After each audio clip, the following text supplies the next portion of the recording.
2024년 그 새해를 잘 맞이하고 계신가요? 네. 해가 바뀌는 건 좋은 것 같아요. 분명히 사실 어제나 오늘이나 뭐 다를 거 없는 그냥 날인데도 해가 바뀌었다는 것이 주는 마음의 새로움이 있는 것 같아요. 그래서 해는 한 번씩 꼭 바뀌어야겠다. 새 마음을 다시 갖게 하니까. 그래서 새해를 주셨나 보다 이런 생각도 해보는.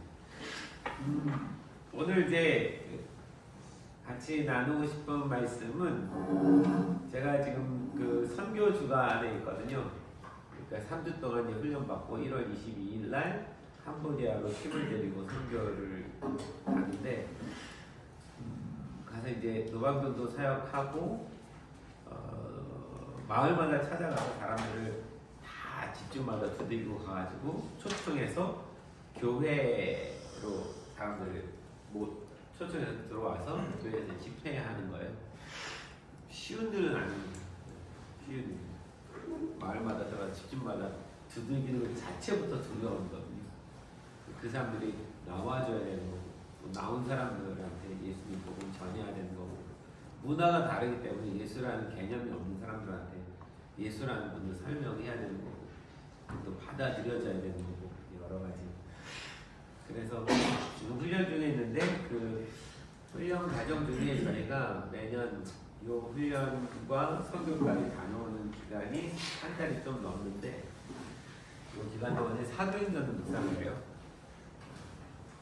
성령님께서 행하시는 이 일들을 묵상하면서 이 선교 준비를 하고 있기 때문에 지금 사도행전을 묵상하고 있는 중에 있는데 그 중에서 사도행전 3장에 나오는 이야기를 가지고 여러분들과 좀 나누고 싶고 여러분들에게 뭔가 인사이트가 되는 좋은 도움이 되는 시간이었으면 좋겠습니다. 사도행전 3장 이야기를 혹시 여러분 아시나요?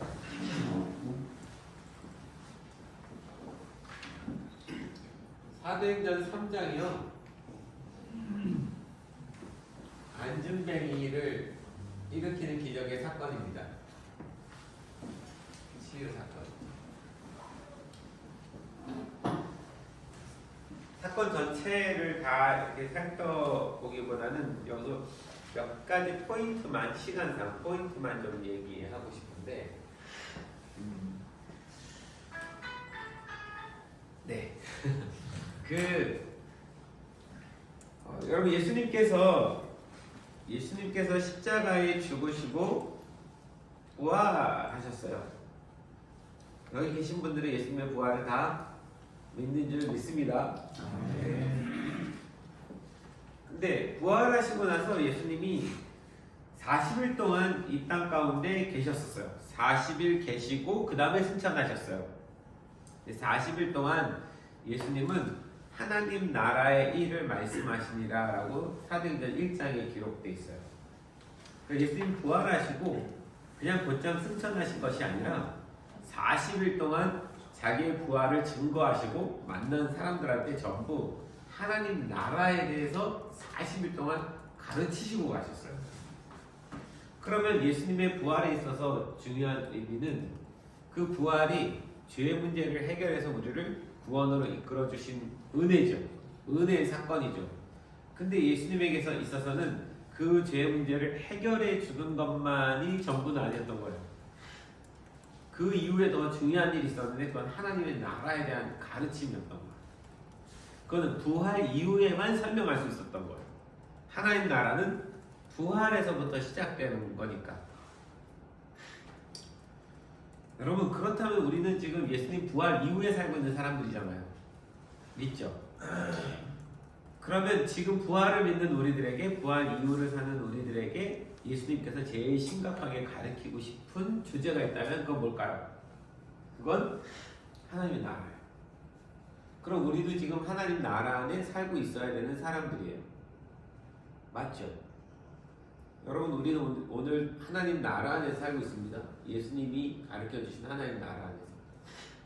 하나님의 나라 그러면 죽어서 가는 천국을 다들 생각해요. 틀리지 않아요. 근데 예수님이 40일 동안 그래서 내가 천국 갈 건데 천국에서 만나자라는 얘기를 하신 게 아니에요. 이 땅에서 이루어야 될 하나님 나라에 대한 설명을 하는 거죠. 어쨌든 그런데 그리고서 예수님이 제자들에게 말씀하신 것이 이 하나님 나라의 일을 이루기 위해서 꼭 오셔야 되는 분이 있다라고 말씀하시고 그 오셔야 되는 분은 우리가 잘 알고 있는 누굽니까? 성령님이시죠. 성령님이 오셔야만 그 하나님 나라를 그 성령님께서 이루어 가실 거다. 제자들에게 기다리라고 말합니다. 성령님이 오시기를. 근데 한 번도 성령님이 어떤 방식으로 오는지를 경험한 바가 없기 때문에 어떻게 해야 될지 모르고 그분이 왔다는 게 어떤 의미인지 모르고 어떤 상징인지 모르고 근데 제자들은 지금 다락방에서 두려워서 떨고 있는 사람들이에요. 왜냐하면 예수님 십자가에 못 박혀 죽는 거 봤거든요. 근데 그 사람들이 아주 혈기가 왕성한 그 예수님 죽인 사람들이 자기네 제자들까지 잡아 죽일 수 있기 때문에 밖에 나가지도 못하고 다락방에 모여서 문장궈 놓고 숨죽이고 있는 상태에 있는 그들에게 예수님께서 말씀하신 거죠. 너희가 예루살렘과 온 유대와 사마리아 땅끝까지 이르러 내 증인이 되어야 된다. 죽으란 얘기죠. 지금 이 상황에서 어떻게 증인을 해요?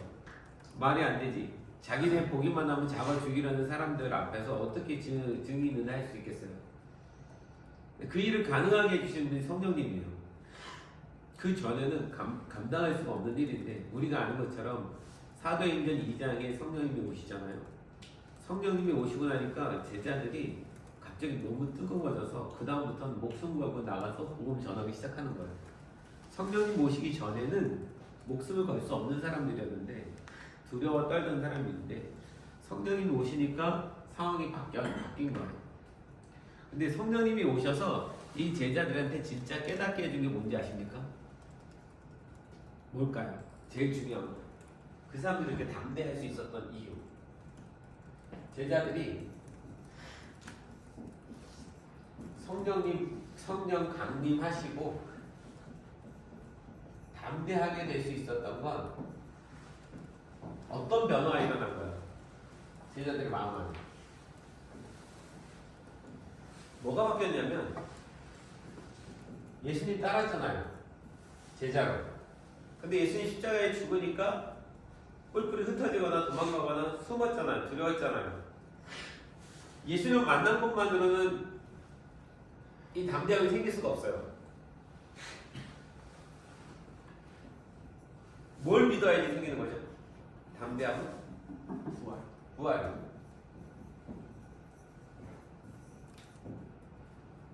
부활을 진짜로 믿기 전까지는 담대함을 가질 수가 없어요.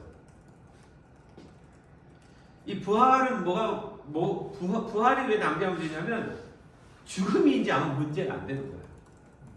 여러분 인생에 있어서 제일 큰 문제는 여러 가지 많은 어려움이 있지만 결국 맨 마지막에 사람들이 제일 두려워하는 건 죽음이에요. 죽음 앞에서는 뭐 어떻게 못하는 거죠.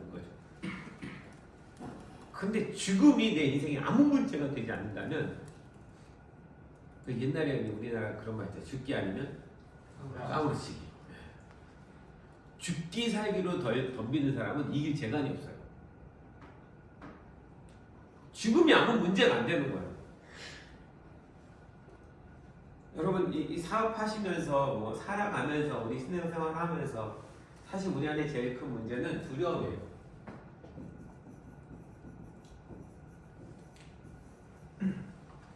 오늘 하루에 이 사업에 있어서 수많은 두려움들이 우리를 찾아와요. 두려움이. 이 두려움의 맨 끝으로 가면 죽음이 있어요. 여기 죽음은 이런 것도 죽음이 될 수 있죠. 내 사업 이러다 끝나는 거 아니야? 사업이 죽을까 봐 걱정. 이렇게 하다가 우리 가정은 어떻게 되는 거 아니야? 그러니까 맨 마지막에 모든 것이 다 끝나는 것에 대한 이제 뭔가 끝이 날까 봐에 대한 두려움이에요. 이 사람과의 관계 이렇게 해서 끝나는 거 아니야? 이 끝이 나는 죽음의 두려움 속에 다 있는 거죠. 근데 여러분 성령님이 오셔서 제자를 바꿔놓은 거는 예수님이 그렇게 내가 부활할 거야 라고 얘기했지만 못 믿었어요. 예수님이 부활하셔서 오셔서 자기 모습을 보여줬을 때까지만 해도 그래도 담대할 수까지는 없었어요. 부활은 믿는데 여전히 겁은 나는 거예요. 세상이 겁이 나는 거예요. 근데 성령님이 오신 사건은 이 제자들에게 겁을 상실하게 만들어 버렸어요. 부활이 진짜 실제가 됐고 그게 자기 이야기가 된 거예요. 나도 부활할 수 있어. 예수님의 부활이라고 생각했는데 성령님 오시고 나니까 내 부활이 된 거예요. 내 부활. 내 인생의 부활. 실제 죽음에서의 부활. 야, 예수님이 여러분 인생 가운데 어떤 사람이 진짜 죽었다가 사흘 만에 살아난 케이스가 어디 있습니까? 가끔 뭐 이제 그런 간증들을 하는 사람들은 있지만 사실은 실제로 사흘이 된다라는 거는 시체가 다 썩어가는 상황을 얘기하는 거거든요. 그러니 그 있을 수 없는 일이 일어났는데 그분이 내 안에서 살고 있는데 그러니까 저 죽음의 문제가 해결된 거예요. 부활은 두려움의 문제가 해결된 겁니다. 여러분 예수님 부활하신 믿으십니까? 예수님과 함께 나도 부활한 걸 믿으십니까? 예수 믿는다는 건 예수님과 함께 죽고 함께 사는 걸 의미해요. 그게 예수 믿는 거고 그 예수님의 자녀인데 그 부활이 우리에게 있다면 나에게 있다면 내가 오늘의 사건, 오늘의 문제에 대한 두려움을 가질 필요가 있나요? 사실 없어요. 그런데도 여전히 두려운데요. 뭐가 문제냐면 내 안에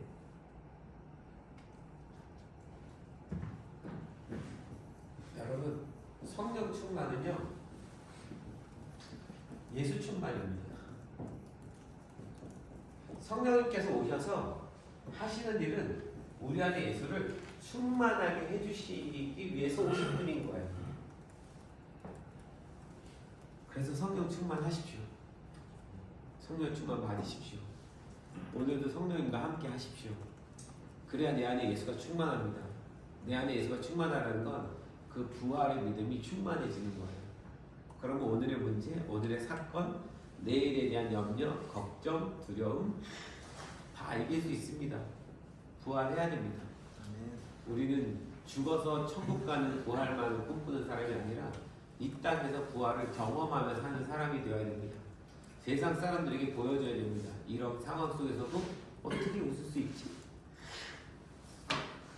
이런 상황 속에서도 어떻게 저렇게 태어날 수가 있지? 도대체 믿는 보석이 뭐야? 보는 게 뭐야? 딱 하나 다르. 예수 믿는 사람이구나. 다르구나.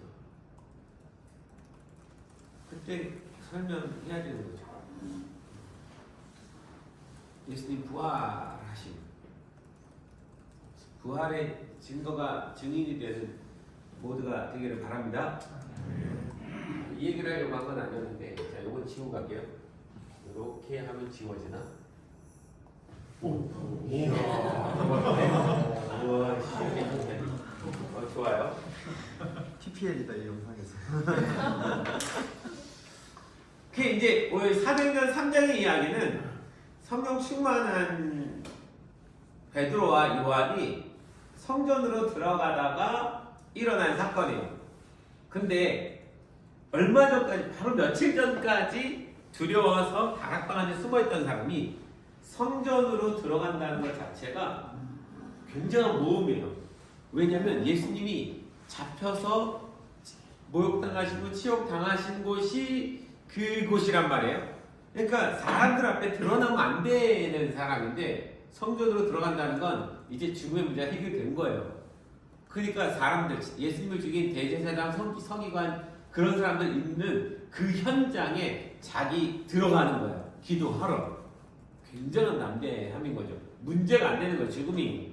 그러니까 지금의 이 사도행전 3장의 성전으로 들어가는 중에 있는 베드로와 요한은 뭔가 새로운 차원의 사람이 된 상태에서 들어가고 있는 거예요. 들어가다가 안전뱅이를 보게 됩니다. 성전 미문이라는 곳에 앉아있는 성전에 여러 가지 문이 있거든요. 그 중에 한 문이에요. 미문은 아름다운 문자를 써서 아름다운 문이다 이런 뜻인데 미문에 앉은 안전뱅이를 보게 됩니다. 그리고 그 안전뱅이를 보다가 그 안전뱅이의 손을 잡고 일으켜 세우면서 우리가 잘 알고 있는 은과 금은 내게 없지만 나사렛 예수 그리스도의 이름으로 명하노니 일어날지어다라고 잡아 끌었고 안진뱅이가 일어나게 되는데 이 안진뱅이는 태어날 때부터 안진뱅이로 장애를 입고 태어났어요. 이 안진뱅이 나이가 한 40살쯤 된다고 그래요. 그러니까 한 번도 40년 동안 한 번도 일어나지 못한 사람, 불가능한 겁니다. 세상의 어떤 그 의술로는 도저히 고칠 수 없는 사람이에요.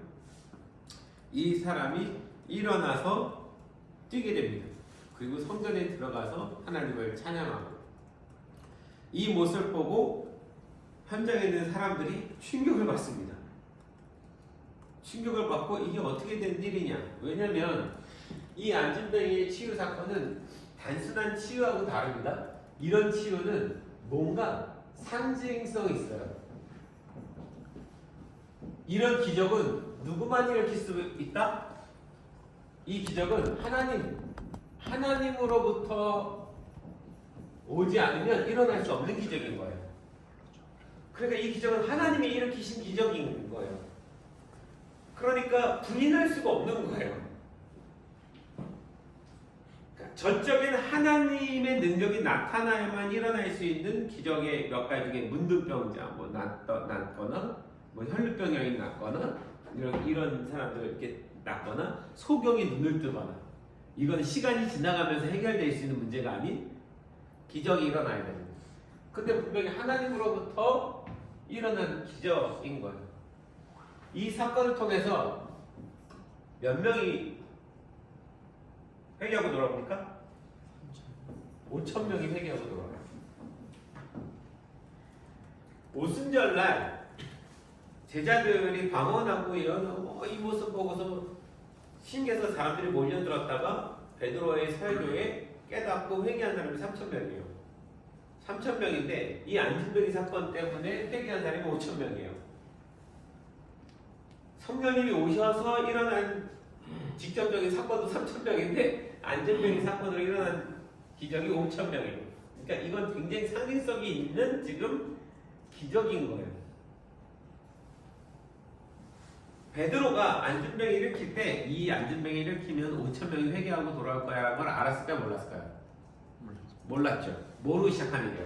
그냥 단순히 안진뱅이 하나 일으켜야 된다는 생각이 든 거예요.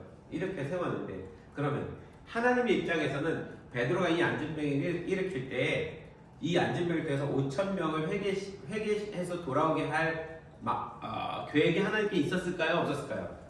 있었죠. 하나님께. 우리는 항상 하나님이 어디까지 일하고 계신지 몰라요. 그냥 그 한 가지 사건에 순종할 뿐이에요. 근데 그 한 가지 순종의 사건이 하나님께서는 큰 일들을 행하실 수 있는 거예요. 우리는 단순하게 순종할지 모르겠지만. 자, 여기서 질문이 또 하나 있습니다. 이 안진뱅이는 나면서부터 안진뱅이요. 40년 동안 몇 살 때부터 그 미문에 앞에 앉아서 국어를 했는지 모르겠지만 아마 제 생각에는 그냥 대강 생각할 때 10대 때부터 시작했을 거예요. 먹고 살아야 되니까 누군가보다 앉혀놓는 거예요. 적어도 30년은 그 성전 미문에 앉아있는 거예요. 비가 오거나 뭐 오거나 해야 될 일이 그건 거예요. 그러면 이 안진뱅이는 당시 헤롯 왕보다도 더 유명한 사람입니다. 그죠? 헤롯은 얼굴을 본 사람도 있고 안 본 사람도 있지만 이스라엘 모든 백성이 아는 얼굴이에요. 안진뱅이지만 유명인이에요. 진짜 유명한 인싸예요.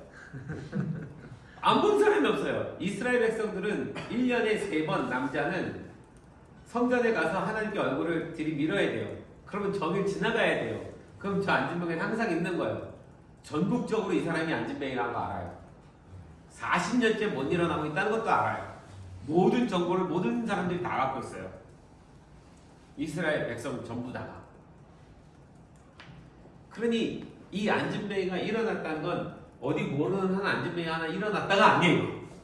전국적인 이슈예요. 마치 생방송 중계하는데 갑자기 안진뱅이가 일어난 거랑 같은 사건인 거예요. 온 국민이 다 알게 되는 사건.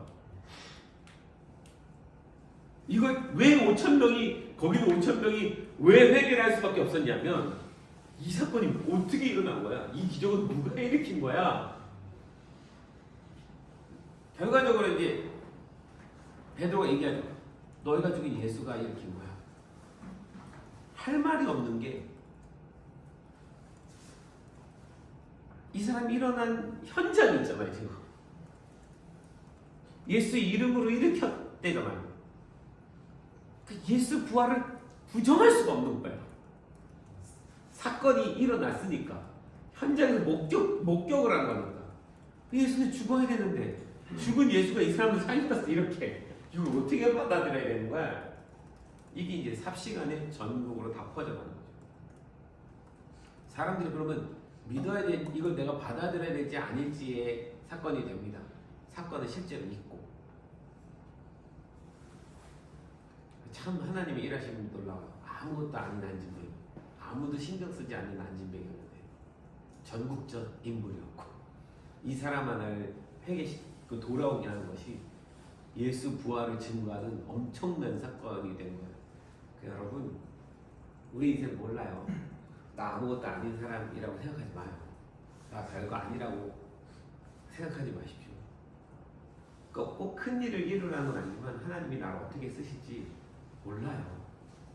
나 같은 사람 어떻게 쓰실까 이런 생각하지 마요. 우리가 만나는 사람 중에 정말 형편없는 사람이 있다 치더라도 지금은 형편없는데 하나님 그 사람 바꿔갖고 어떤 일을 하실지 몰라요. 무시하지 마십시오. 이렇게 해서 이제 안진뱅이를 일으킵니다. 요 얘기는 다른 얘기인데 그렇죠. 이 안진뱅이 사건 때문에 예전에 한번 그 생각을 해본 적 있어요. 우리나라 남과 북이 통일되면요, 그건 안진뱅이가 일어난 사건과 같습니다. 전 세계에서 우리 남과 북이 나눠져 있는 거 알거든요. 해외에 이렇게 저 선교 때문에 나가면은 맨날 물어요. 너 북에서 왔냐? 남에서 왔냐? 한국 사람이라면 사우스냐? 노스냐? 이거 물어봐요. 온통 관심이 그거예요. 북한, 김정은 다 알아요. 근데 하나님이 이 대한민국 통일시키잖아요. 그럼 전 세계가 충격을 받을 거예요. 이 통일을 누가 시킨 걸까? 저는 하나님께서 통일을 통해서 놀랍게 하나님 나라가 어떻게 이루어져 가는지를 보여주는 사건의 예라고 생각해 봅니다. 자, 근데 여기 이제 제가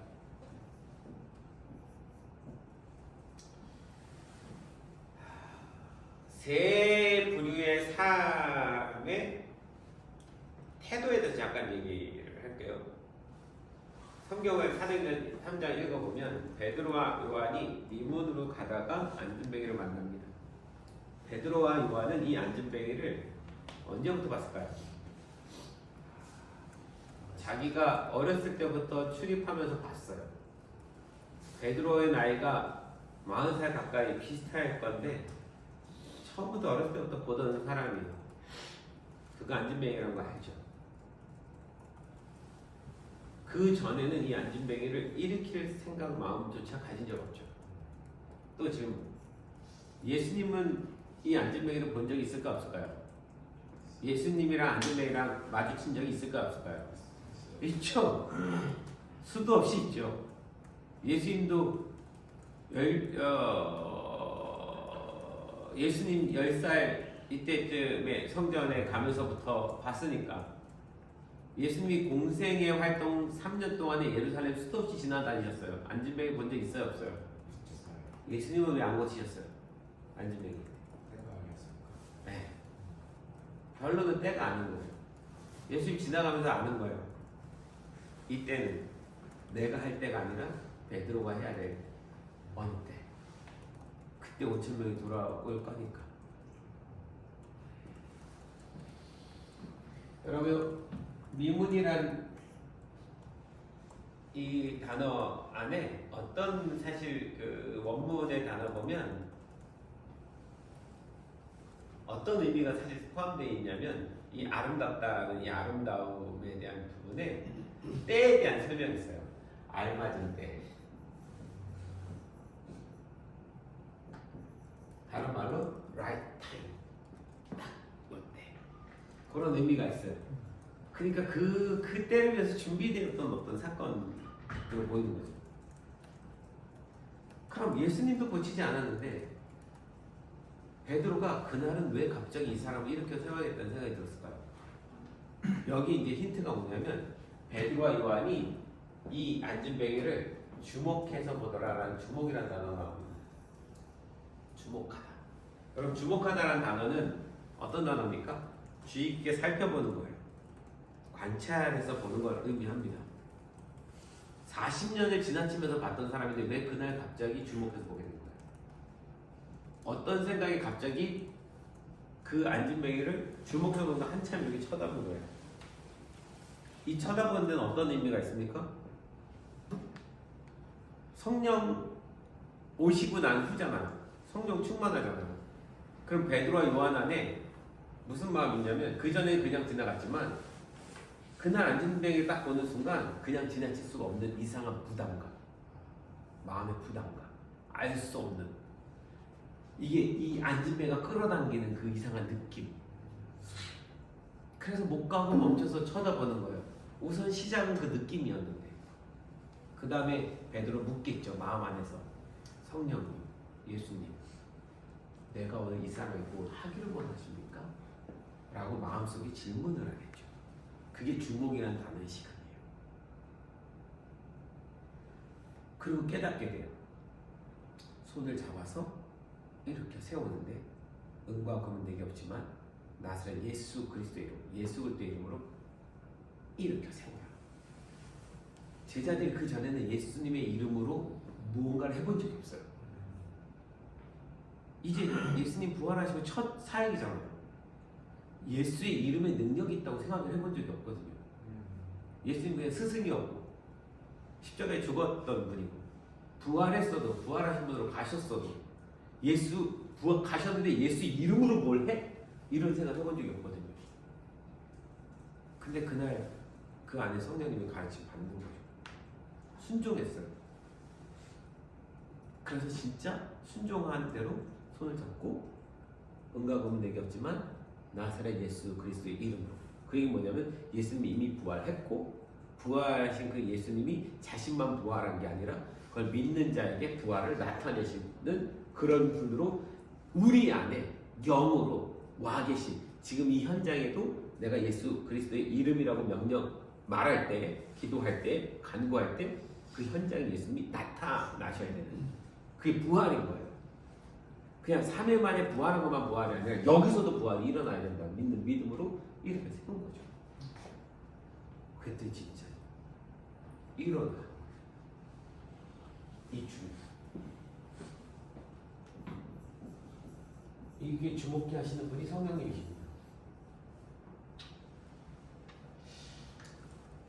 제가 여러분에게 오늘 정말 하고 싶은 얘기 중에 하나가 있는데 사시면서 우리 예수 믿는 사람들이잖아요. 예수 부활을 믿는 사람들이잖아요. 우리 안에도 성령님 계시잖아요. 왜 우리는 성령님이 나를 통해서 어떤 일을 하실지를 주목하며 살지 않죠? 성령 충만하다는 것은 항상 그분을 의식하면서 하는 거예요. 성령님은 성령 충만 예수 충만이라고 했죠. 성령님이 우리에게 가져다 주신 분은 예수의 영이 우리 안에 들어오게 하신 거예요. 그러니까 항상 예수님을 의식하면서 성령님을 의식하면서 살아가야 되는 것이 예수 그리스도인입니다. 그리스도인. 그럼 내가 오늘 회사에서 거래처 누구를 만날 때에도 내가 만나는 것이 아니라 나랑 함께 가신 예수님이 만나게 해야 됩니다. 그래서 예수님이 성령께서 이 사람에 대해서 어떻게 주목하시는지를 봐야 돼요. 내가 주목하는 나의 눈으로만 보는 게 아니라 하나님은, 예수님은, 성령님은 이 사람과의 나와의 관계를 이 문제를 어떻게 보시는가 한 번쯤 주목하면 안 될까요? 이 주목하는 습관을 가지십시오. 가지셔야 됩니다. 이걸 자꾸 연습하셔야 돼요. 베드로도 그날이 처음 사건이에요. 처음 해본 사건이에요. 이후로 베드로는 계속 그렇게 살아가는 거예요. 한 번에 잘하는 게 아니라. 여러분 믿으십시오. 성령님께서 여러분에게 일하실 수 있습니다. 그게 어떻게 꼭 놀라운 막 모든 사람이 볼만한 어떤 기적이야 되는 것이 아니라 아주 단순한 사건이지만 돌아서면서 나는 알 수 있어요. 야, 오늘 성령님께서 예수님께서 오늘 일하신 거 맞네. 이 사람 내가 만나야 될 이유가 있네. 이런 경험 분명히 있었던 적이 있을 거예요. 그때는 막 은혜가 됐지만 시간이 지나면 또 잊어버리잖아요. 주목하셔야 됩니다. 이 성령님께서 주신 어떤 그 강력한 느낌, 부담감 그거를 외면하지 말고 항상 기억하면서 자, 베드로와 요한의 주먹이었고요. 자, 이제 안전뱅이를 볼게요. 이 베드로와 요한이 주목하는 걸 보고 안전뱅이에 대해서 성경이 이렇게 표현해요. 그가 무엇을 얻을까 하여 베드로와 요한을 바라보거늘 이렇게 되거든요. 그럼 이 안전뱅이는 무엇을 바라볼까 할 때 이 무엇은 뭐였을까요? 돈이었을까요? 보통 저도 이렇게 생각했어요. 이 안전뱅이가 원했던 건 돈이었으니까 무엇을 바랄까요? 바라보거늘. 그랬으면 돈, 구걸, 돈, 빵 뭐든 줄 걸 바라보면서 바라봤구나 이렇게 생각을 했는데 이 성경 말씀을 원어로 다시 한번 원문 성경으로 다시 한번 해석을 해봤어요. 그랬더니 이 해석을 다시 원문으로 하면 조금 디테일한 해석이 나오는데 그가 주시해서 보고 있었다. 그들에게 무엇을 줄까 바라는 기대하는 마음으로 이렇게 번역이 돼야 돼요. 그럼 이 안전뱅이도 지금 주시 뭔가 주목하고 있었다고 해요. 같은 주목이라는 단어를 표현하는데 안전뱅이가 뭔가 주시했어요.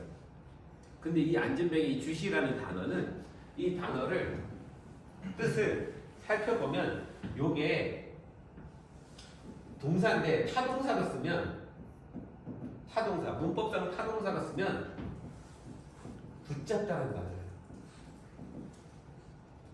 간절히 매달리다.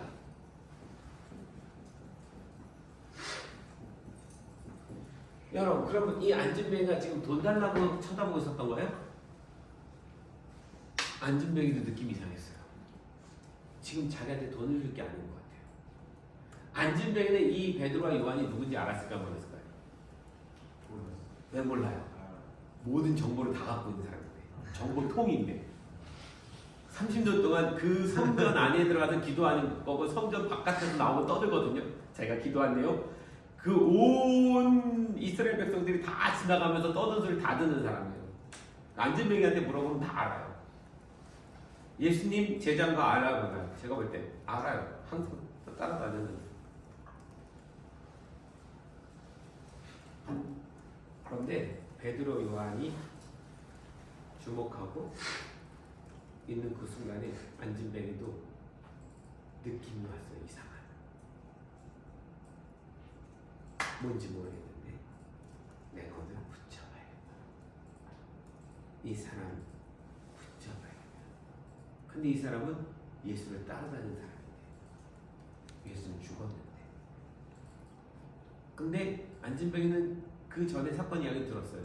갑자기 3,000명이 변화되는 어떤 사건의 이야기. 뭘까? 나에게도 어떤 일이 일어날까? 그 안에 뭐가 일어나요? 믿음이 일어나요.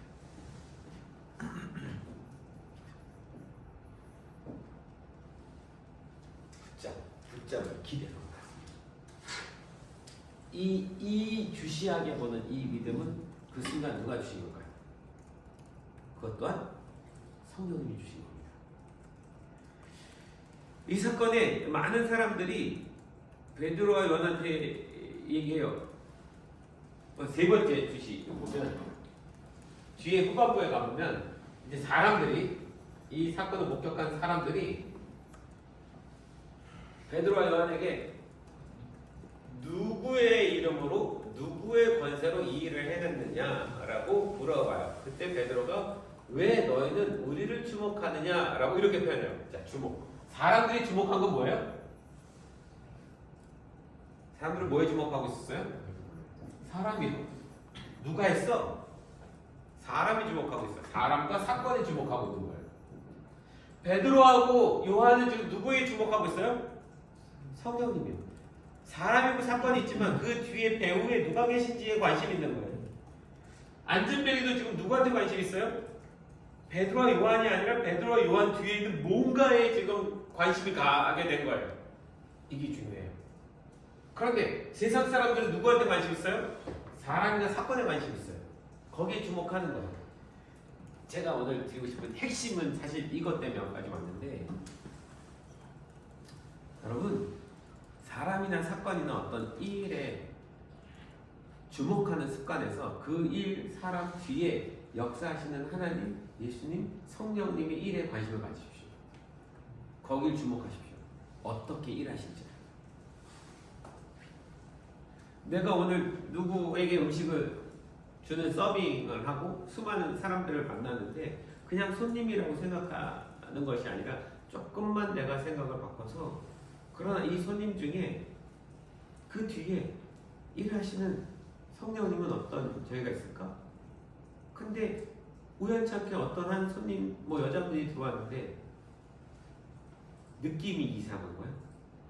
그럼 기도해야지. 왜 저 사람을 내가 지금 주목하게 보게 되냐고. 몰라. 혼자 앉았어요? 식탁에 앉아서 밥을 먹어요? 내가 서빙을 갔단 말이지. 그때 내가 한마디 무슨 말을 권해줬으면 좋겠습니까? 성령님께 물을 수 있지. 없고 힘내세요.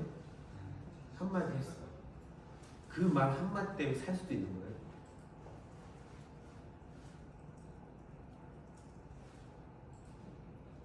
내가 오늘 사업 파트너로 누군가를 만났어요. 근데 너무 표정이 안 좋아. 아, 오늘은 거래하면 안 되겠다, 이 인간이랑. 기분이 안 좋아 보여요. 일과 사건에 마음을 가는 게 아니라 왜이죠? 제가 예전에 선교를 이제 30몇 년 했잖아요. 한 10년간 정도 이렇게 처음에 초창기에 선교하다가 옛날에는 여행사를 통해서만 그 비행기 티켓을 끊을 수 있었잖아요. 지금 우리 다 끊지만. 그 여행사가 항상 끼고 이제 해야 되는데 여행사를 컨택해야 되는 상황이 일어났어요.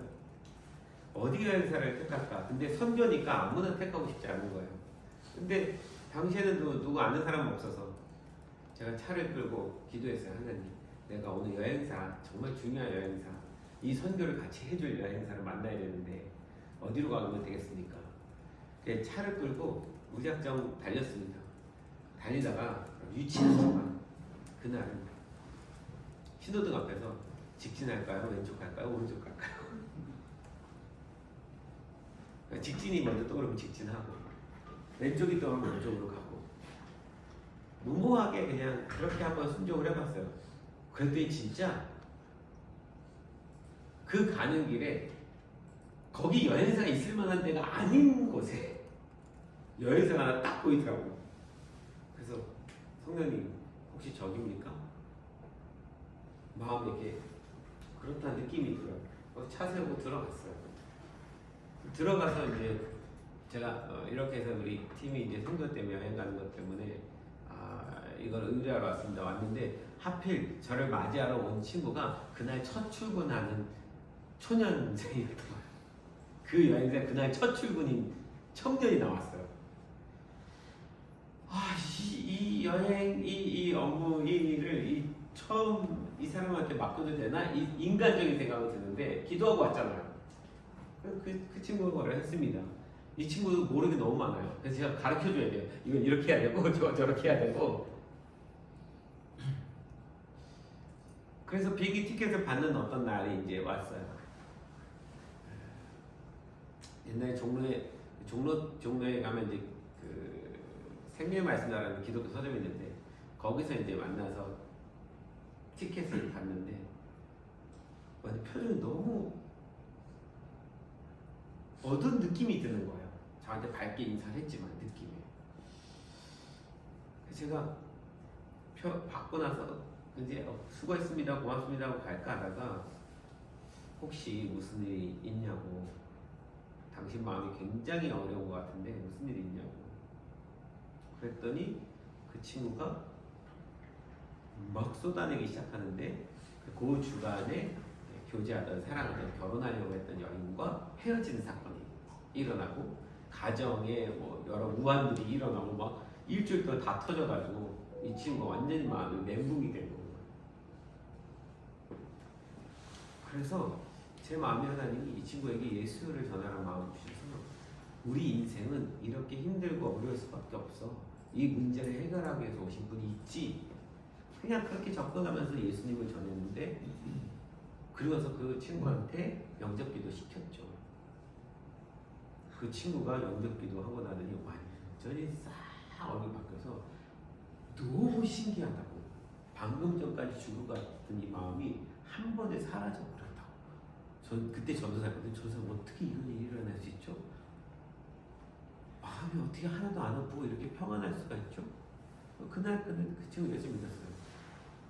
그리고 그 친구가 10년을 우리 비행기 티켓 해줬어요.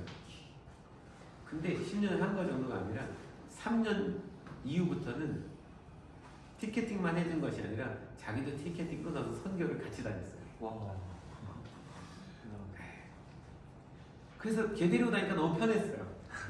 제가 다 알아서 하는 거고 이때 되면 자기 휴가 내가지고 선교 가서 선교하고 지금 미국으로 이제 가 있는데 이 생각, 이 얘기 이걸 이제 묵상하면서 나누려고 하는데 이 생각이 나더라고요. 그냥 파트너로 만난 사람이었지만 하나님 누굴 통해서 어떻게 일하실 줄 모르는 거죠. 그날 주목하는 그게 중요했던 거죠. 성령님께서 오늘 무슨 일을 하실까 의식하고 사십시오. 아멘. 네, 의식하면서 사십시오. 이걸 자꾸 습관화해야 됩니다. 우리 그리스도인들이 그분이 함께 하신다는 그 마음으로. 베드로가 그렇게 했고 안진뱅이도 그날 그렇게 주시고. 그런데 부활의 신앙이 없는 사람들은 인물하고 사건에만 일에만 관심을 가집니다. 이게 차이예요. 그때 베드로가 이 사람들에게 설교를 하죠. 설교인데 이 설교 내용을 나중에 여러분 사도행전 3장 읽어보면 이 설교 내용의 주제가 뭔지 아십니까? 이 기적을 예수 그리스도의 이름으로 일으켰다. 초점을 예수 그리스도에게 돌린 거예요. 사람들이 누구의 권세로 이 일을 했느냐라고 했을 때 그 권세는 예수 그리스도의 그분이시다 라고 관심의 초점을 돌려버려요. 그때 이 사람들 충격이에요. 너희가 십자가에 못 박아 죽인 예수가 부활했을 뿐 아니라 그 예수는 부활한 메시아일 뿐만이 아니라 그 부활이 지금 이 현장에도 영향력을 미칠 수 있는 건 그분의 이름만으로 외쳐도 이 기적은 일어나는 거야. 부활한 것도 대단한데 그분의 이름이 이 현장에 임마누엘 했다는 거야. 함께 했다는 거야. 그걸 던졌을 때 이 5천 명이 충격에 사라져요. 그래서 회개하면서 돌아오는 거예요. 그들도 이제 성령님께 민감한 예수 그리스도인으로 살아가게 되는 거죠. 여러분, 우리의 인생에, 우리의 삶에, 우리의 사역에, 우리의 기업에, 직장, 사회,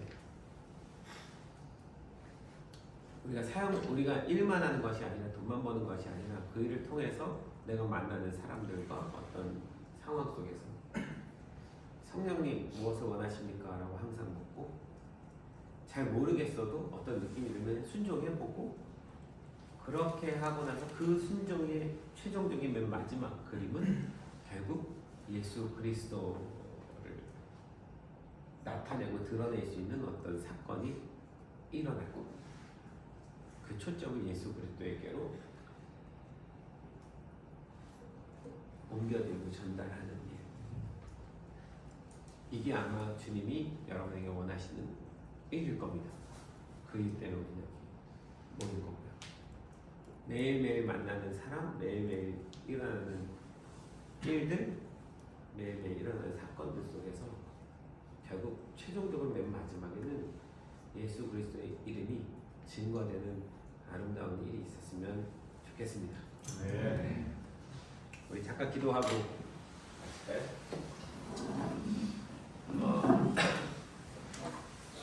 한 1분 정도 같이 기도합시다. 여러분 다시 한번 고백하세요. 예수님, 난 당신의 부활을 믿습니다. 그 부활이 예수님만의 부활이 아니라 그 부활은 나의 부활이기도 합니다. 그리고 내가 만나는 모든 사람과 내가 상황에 처한 모든 상황 속에서도 그 부활이 부활로 나타나야 함을 믿습니다. 내 인생에 예수 부활의 능력이 나타나게 도와주시오라고 기도하시고, 두 번째 기도로, 그래서 성령님 내 인생에 참여해 주셔서 간섭해 주셔서 내가 당신의 일을 주목해서 보게 도와주시고, 그 일 가운데 순종함으로 주님의 놀라운 일들이 일어나기를 소망합니다. 이렇게 두 가지를 위해서 같이 기도하고 마치겠습니다. 기도하겠습니다.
감사합니다.